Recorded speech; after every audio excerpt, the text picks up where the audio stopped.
নমস্কার, আপনারা শুনছেন করকা করছি ইন্ডিয়া।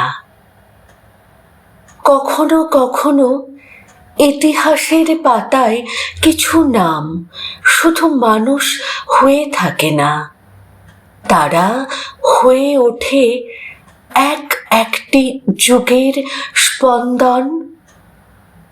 50-এর দশকের বাংলা, দেশ ভাগের ক্ষত তখনও রক্তাক্ত।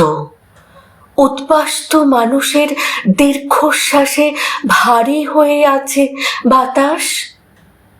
বেকার যুবকের চোখে স্বপ্নের বদলে জমেছে অনিশ্চয়তার কুয়াশা। কলকাতার রাস্তাঘাট, ট্রাম লাইন, চায়ের দোকান সর্বত্র যেন এক অদৃশ্য বিষণ্ণতা। ঠিক সেই সময়ে রূপালী পর্দার আকাশে উদিত হলো দুটি নক্ষত্র। একজনের চোখে ছিল গভীর প্রেমের ভাষা, অন্যজনের হাসিতে ছিল বাঙালির হৃদয়ের হারিয়ে যাওয়া আনন্দের ঠিকানা। তারা শুধু সিনেমার নায়ক নায়িকা ছিলেন না, তারা ছিলেন লক্ষ মানুষের স্বপ্ন, ভরসা, আশ্রয়। তাদের প্রেমে মানুষ নিজের প্রেম খুঁজে পেয়েছে, তাদের বিচ্ছেদে মানুষ নিজের কান্না লুকিয়েছে, তাদের হাসিতে মানুষ ভুলে থেকেছে জীবনের সমস্ত অভাব, অভিযোগ। আজ করকা করছি ইন্ডিয়ার পর্দায় আমরা ফিরে যাব সেই সোনালি সময়ে, যেখানে সিনেমা ছিল শুধু বিনোদন নয়, ছিল এক জাতির হৃদস্পন্দন। যেখানে উত্তম কুমার ও সুচিত্রা সেন নামের দুই কিংবদন্তি মিলে মিশে তৈরি করেছিলেন এক অনন্ত জাদু। চলুন শুরু করি বাঙালির চিরকালের ম্যাটিনি আইডলদের অবিস্মরণীয় কাহিনী। দেশ ভাগের ক্ষত তখনও শুকোয়নি। বেকারত্ব, দারিদ্র্য, উদ্বাস্তু জীবনের যন্ত্রণা আর অনিশ্চয়তায় ভরা এক সময়। ঠিক সেই অন্ধকারের মধ্যেই দুজন মানুষ এসে বাঙালির হৃদয়ে জ্বালিয়েছিলেন স্বপ্নের প্রদীপ। তারা শুধু নায়ক নায়িকা ছিলেন না, তারা ছিলেন এক ভাঙা জাতির ভালোবাসার আশ্রয়। শুরু করি সেই অবিস্মরণীয় কাহিনী, বাঙালির ম্যাটিনি আইডল উত্তম কুমার ও সুচিত্রা সেনের গল্প। 1954 সাল বাংলা চলচ্চিত্রের ইতিহাসে এক যুগান্তকারী বছর। সেই বছর মুক্তি পেল একটি ছবি, অগ্নি পরীক্ষা। একটি সিনেমা যে একটি জাতির মনোজগৎকে এত গভীরভাবে আলোড়িত করতে পারে, তার অন্যতম উদাহরণ এই চলচ্চিত্র। দেশ ভাগের পর পশ্চিমবঙ্গ তখন এক গভীর সংকটের মধ্যে দাঁড়িয়ে।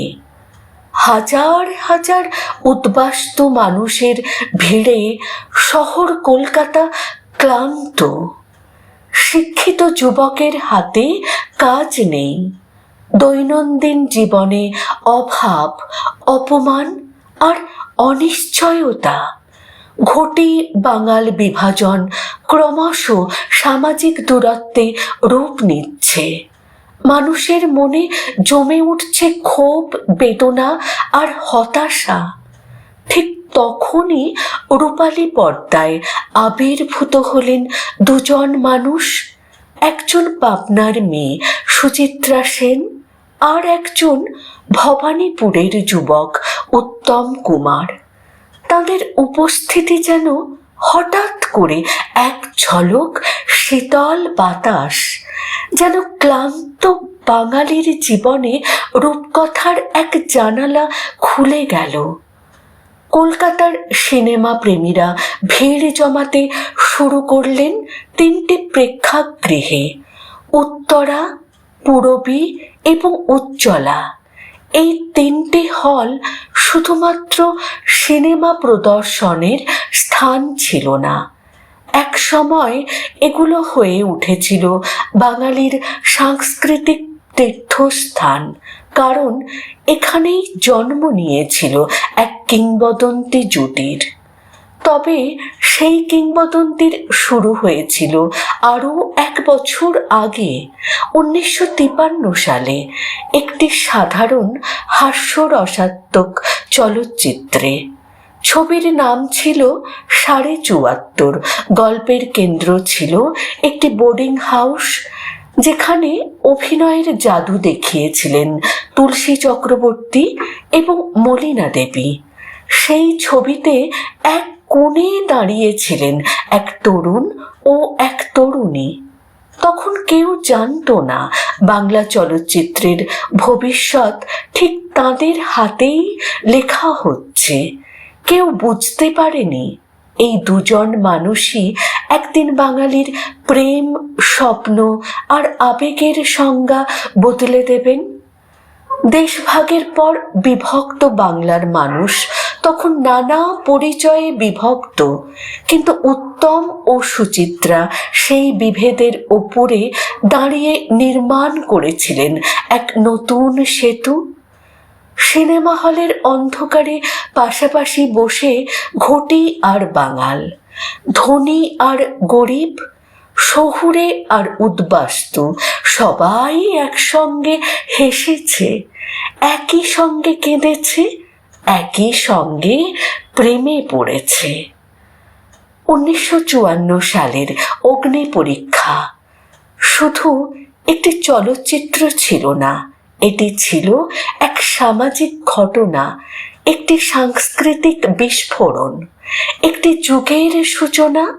আর সেই সূচনার কেন্দ্রে ছিলেন উত্তম কুমার ও সুচিত্রা সেন। তারা শুধু আলো জ্বালাননি, তারা এমন এক আগুন জ্বালিয়েছিলেন যার উষ্ণতা আজও বাঙালির হৃদয়ে অনুভূত হয়। উত্তম সুচিত্রার জাদু কিভাবে ক্রমশ এক সাংস্কৃতিক আন্দোলনে পরিণত হয়েছিল, কিভাবে এই জুটি বাঙালির প্রেমের ভাষা বদলে দিয়েছিল, আর কেন তাদের নাম উচ্চারণ করলেই আজও এক অদ্ভুত নস্টালজিয়া ছুঁয়ে যায় বাঙালির হৃদয়কে, সেই গল্প নিয়ে আসছে বাঙালির ম্যাটিনি আইডলের 2য় পর্ব। ভিডিওটি ভালো লাগলে লাইক, শেয়ার ও সাবস্ক্রাইব করতে অবশ্যই ভুলবেন না। আজ বিদায় নিচ্ছি, আবার ফিরে আসব বাংলা সংস্কৃতি, সাহিত্য ও চলচ্চিত্রের আরও অজানা গল্প নিয়ে। ভালো থাকবেন।